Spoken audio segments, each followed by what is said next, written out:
One really good thing about Fire HD 8 tablet or Fire tablets in general is that they are built ground up in a way that they are very easy to share with your family members, your kids, your wife, your sisters, brothers, etc. For that, you have to basically create different profiles. And to do that, you go in settings and then go in profiles and family library. Now here you have the option to create adult profiles here, but if you scroll down, you can also create child profiles.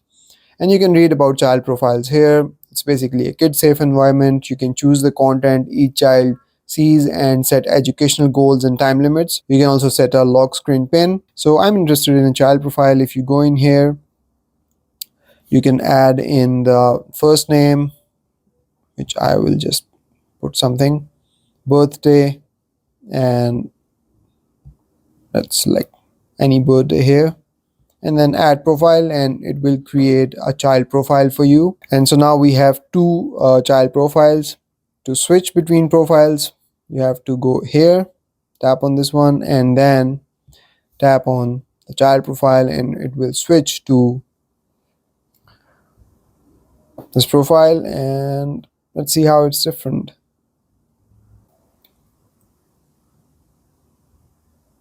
So there you go. We have YouTube videos, basically educational content here at the top, soundbox, educational announce, stations, websites, web videos.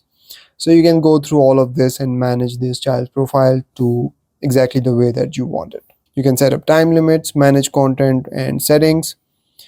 So go in switch profile, and we are back to the adult profile here.